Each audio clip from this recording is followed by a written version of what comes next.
Yes, it's February's time. I don't have much metal in my pickups, but there's a little bit.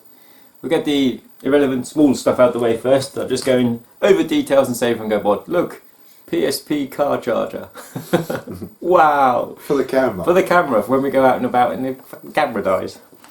What else have I got? Big thank you to my friend Anthony. Not this Anthony. Definitely. Other Anthony. Because I've been after one of these for a while and I've not seen him about. And he found me one out. The Duke! It's the Duke pad for the Xbox. Duke. Yes, these things were just ginormous. I always remember first playing Halo one of these thinking, my hands ain't big enough. I remember playing it thinking, oh, they've actually designed a pad for me. Just holding it like that, it's like, it's massive. It's huge. Yeah, so the Duke. Speaking of pads, wheeling and dealing and out and about, the JD Felix Gears of War pad on the X-Bone 1 can go with my collection of other pads that will just stay in the box and never get used. And yes, Duncan's getting a Switch soon, so he's having a bit of a clear out selling stuff to fund the Switch. So he sold me his... You're switching to Switch? 3DS XL new 3DS, which isn't Yoshi. It's lovely in metallic blue. And It's not made of metal. No, little bits of metal in it though, not much. But they're going to get a bigger memory card for it, and then I'm going to have to re-download all the stuff I bought previously, unfortunately. Yeah. So we talk about some games. Indeed. Yes. Well, one of the first things I bought was because it was on for the other week, is for the Pinball FX game, I bought the Aliens pack table. Now I am absolutely shite at pinball games, but I spent some time playing these. My favourite one by miles is the Aliens table. It's fantastic. They're all really, really good, but it's just like, yeah, really cool. And tribute to Bill Paxton. Rest up there with the other aliens, my friend. And some other games. So over in Dover, I popped into Wise Buys after we went out somewhere for a day, and they actually had something for me to buy in there. Now it's abnormal because it's not complete, especially with what system it's for, but I bought it anyway. And that is Fire Shark on the Sega Mega Drive. And really good shooter, really old style arcade shooter. A lot like Ghost Pilots on the Neo Geo. Yeah. So. A bit of a sluggish ship, but other than that, I just remember really enjoying this game. Yeah, I always get it mixed up with Twin. Is it fucking Twin Shark or Twin Hawk or something like that? Yeah, it's just the mind playing tricks. But yeah, this is not a bad game to play, and I enjoyed the quick guide in it. Up in the Croydon, I am denied in one place and didn't get it, but we went back to where did we go back to? PlayNation. And I picked up Mischief Maker! Shake, shake, shake! Shake, shake, shake! On the N64. And after 300 hours of Chris not remembering what game it was, literally on the way home, I remembered. Oh yeah, it's when you do... We was going like, you remember that later? No, yeah, he remembered on the way home. And the thing is, I remember him playing this, which is why one of the reasons I wanted to get it. One of the very few N64 games, you know, that I actually want. There's only like 2 or 3 left now, including like Yoshi's Story and Diddy Kong Racing.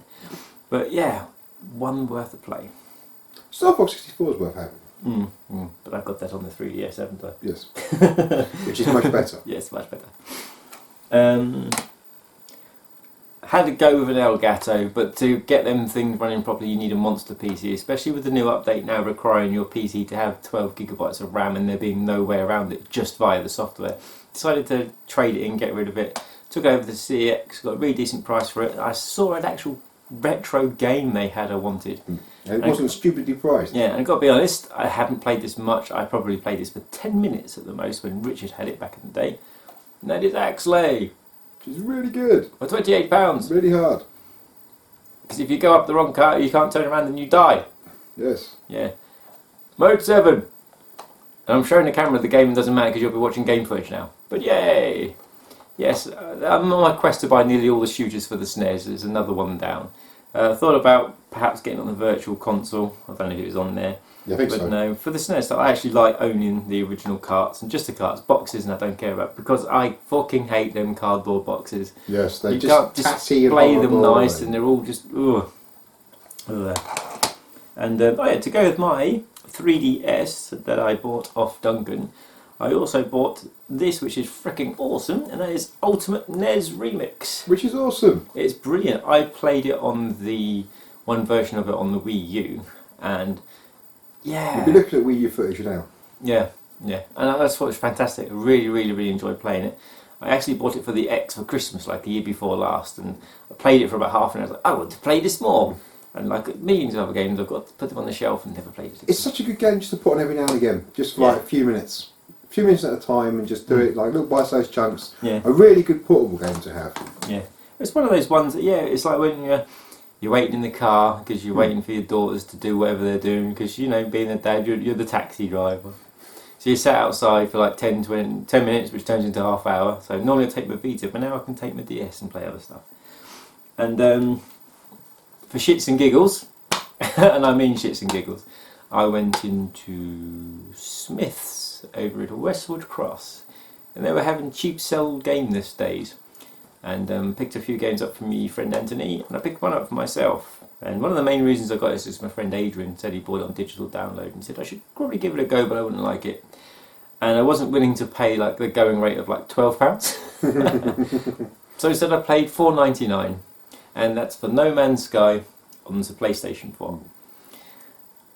Yes, I might play it. Once it's $4.99 I'll get it. It's not quite Battleborn cheap. No, it's not. It is getting that way. It's there pretty much. Yeah, though, it's getting that way. I mean, I like the idea of this game, but I always knew since day one that it's a fucking indie company, and Sony were making it out that it's going to be like a first party game. It wasn't just Sony, it was the actual people making it were mad. making all these bold, proclamations that you'll be able to do this and do that, and no, you can't. No, you can't. No, you can't. Fly out of the planet and the atmosphere and stuff like that, so you can do that. Yeah, but there's none of this kind of like, friends and co-op and stuff, and no. For that you get Elite Dangerous, as well, Yes. everyone's telling me. Yeah, so I went on the CX website, because I've been after something for quite a while. So I went on the CX website and it was £28, and I had something like £25 in vouchers. So I thought, I shall trade in I traded my Elgato to get enough to get something else on there. And strangely enough, I wanted to check if the header's in stock, and it went down to £22, so I ordered it straight away. And it's a game that I've been fucking wanting for a while. It's King of Fighters 14 on the PlayStation 4. I will never ever forget the day me and Tony saw first footage of this game. Oh dear. Yeah, we were kind of like, what are they doing? What's gone wrong? But yeah, since the second trailer was better. Yeah, Second it trailer was progressively got better. It progressively got better as it was going on, and it's such a weird what they're actually doing with King of Fighters 4. The I mean, updates. I've actually played it, and they're doing upgrades. They're actually fully upgrading the graphics every time, each character model and stuff like that. And it's kind of like, this doesn't ever happen. This is going to be a huge fucking download, isn't it? Yeah, I haven't put it in the machine yet, so I'll be finding out soon. But it's got like 50 plus characters in there. I think it's got all the ones that matter. Yeah. Mai's in there. So as long as Mai's in there, it doesn't matter. No Mai, no buy. Yeah. But I have King of Fighters 12. So why did I buy that then?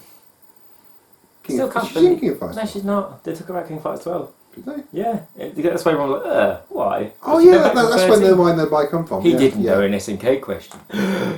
No, I'm just very late, tired, and full of Bareki. cakes and Bareki. Yeah, Bareki. It's not about Bareki. It's not about the Bareki first. Look! Really Bareki. Look! Made of metal. Sorry. Yeah, but the ultimate, the Hyper Neo GS64, it's like they looked at steelbooks and said, fuck it, let's just make the whole fucking machine out of steel. That'll fuck 'em. Yeah, and quite literally it did. So I picked up some Xbox One games this month.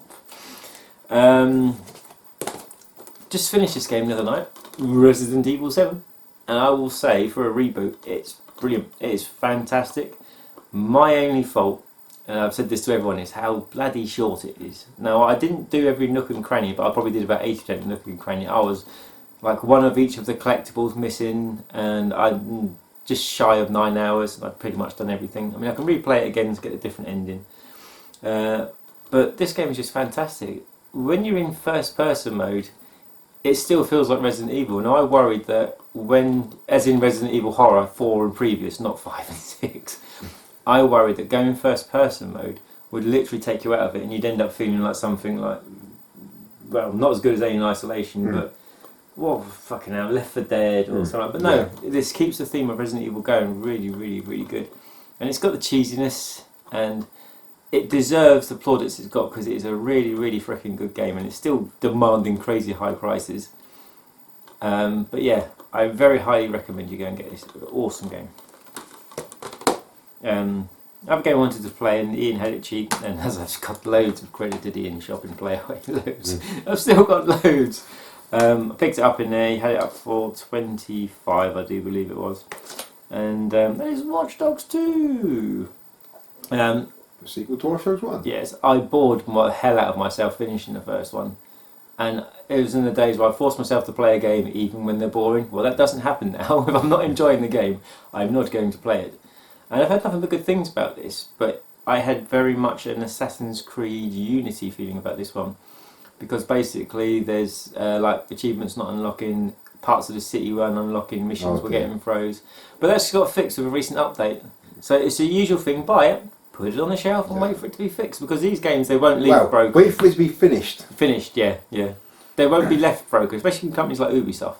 Yeah. And, you know... They do love bringing them out too fucking soon, though, don't they? Yeah, we'll make it DLC. Yeah. But yeah, I mean, I like the idea that the protagonist, the main protagonist, you can be like one of the four. No, you can't.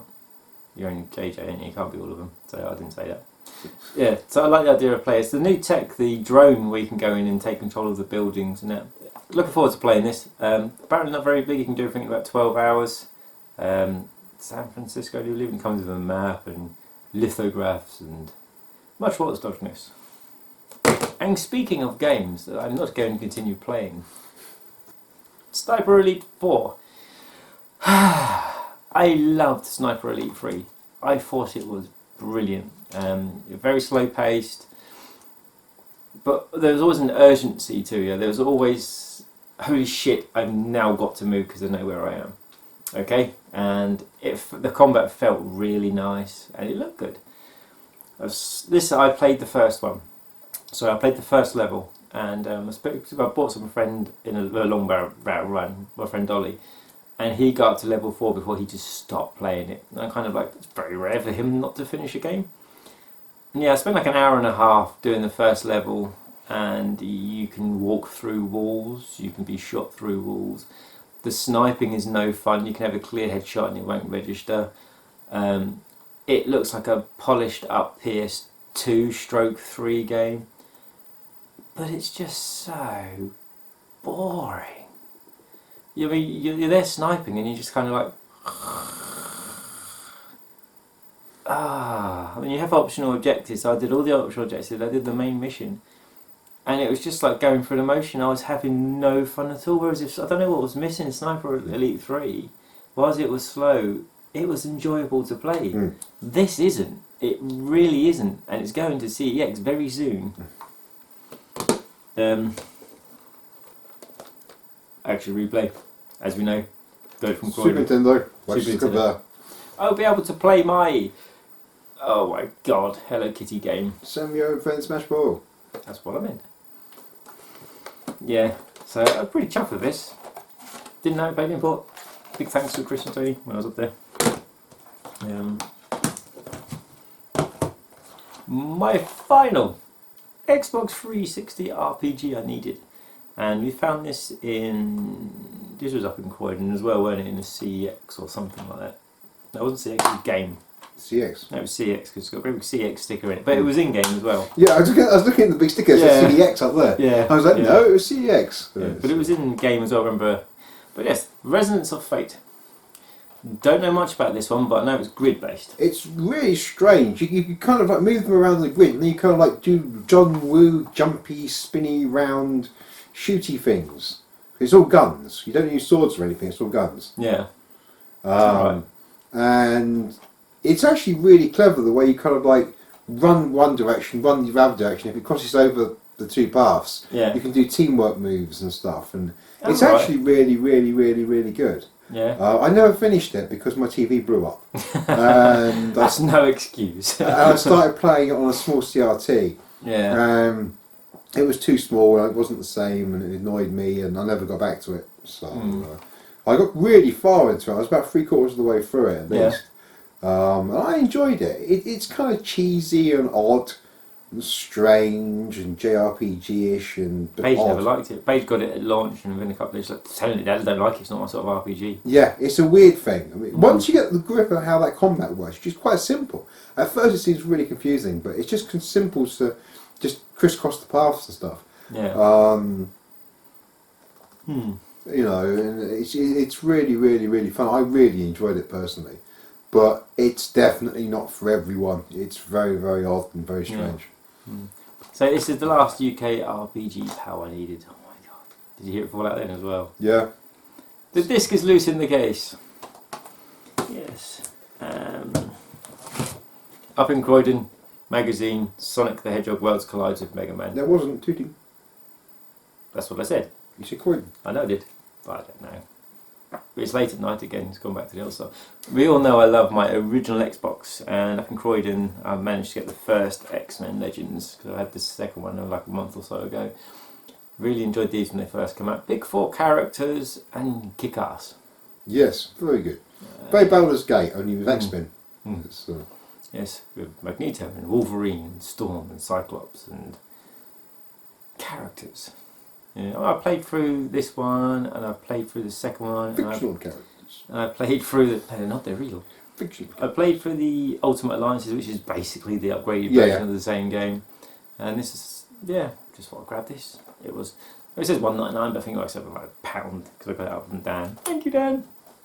And 2 more pickups. Quite chuffed with these pickups because I got really good prices.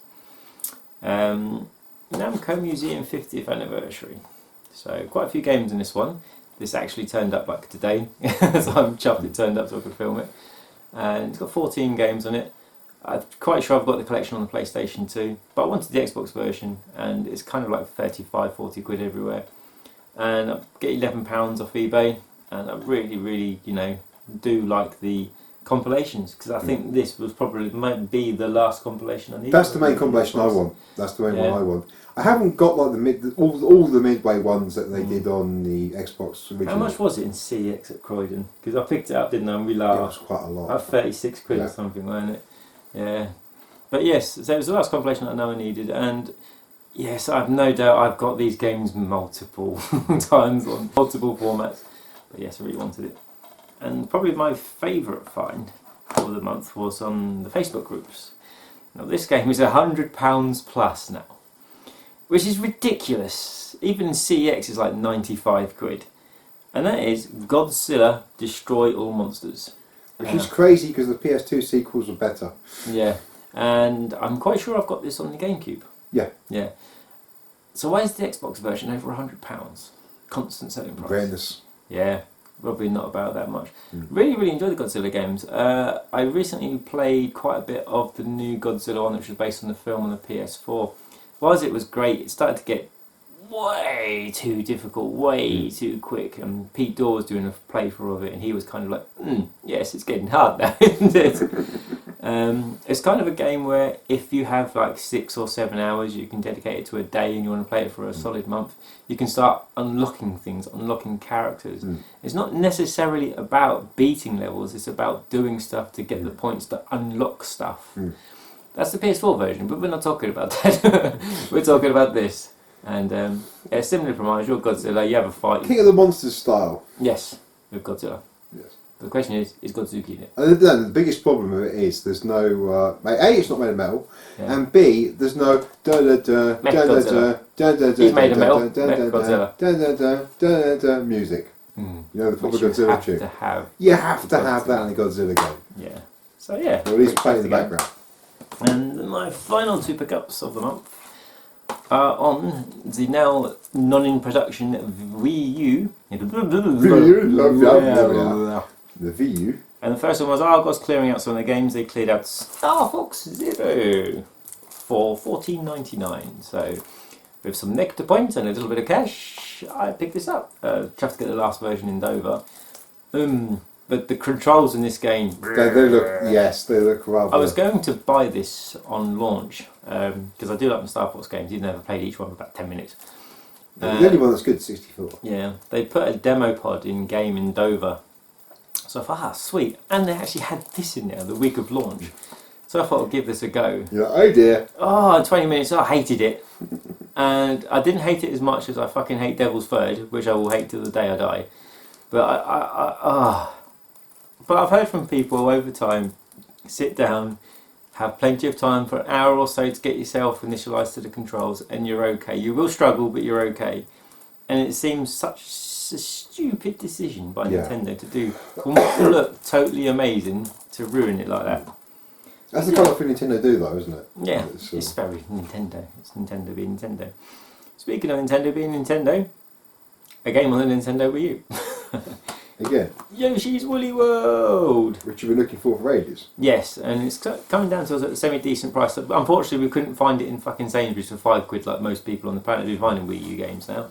But this one, £19 at Ian's, and used some credit, and I just had to get it while I was there. I mean, I got this cheap, and you're £12 dead or alive, because you don't see them that cheap. Just pick them up with my credit, and yeah, I love the Yoshi's games. Played. It's not very hard, but I played through Yoshi's Story on the N64 in like an hour. But it's not about playing finishing the story, it's about getting the other Yoshi eggs. You got no annoying Mario to jump off your back and go wah, wah, wah. And just fun. I mean, I know that if I don't play this much, I know Kira will, because Kira absolutely loves it. And I think, yeah, she's got a Yoshi amiibo now, so you can even actually use them properly. So, yeah. With the production of the Wii U coming to an end, so does my February video. So anyway guys, any thoughts down below as always, and everyone that always comments, you're awesome. We always like to respond as much as we can. Atari Fitness, and if it says Play Nation, we guarantee you it's Stuart, and he's telling us which month it isn't in, because it's the month we pick up the stuff. What is it? Alphabet Xenon Cat something XXX or something? Yeah. Yes, he is cool as well. Yes, and various other people. Oh yeah, to let everyone know as well, the results for the Christmas thumbs up, we didn't achieve it, so there's no free Game Chasers DVD for someone. But it's got to go, so we'll think of something soon, another competition or something. The first person to give me a sealed Tarumaru on the Japanese Sega Saturn wins it. No. Try. Yeah, always try. Anyway guys, thanks for watching, we appreciate everything, and we'll see you soon, take care.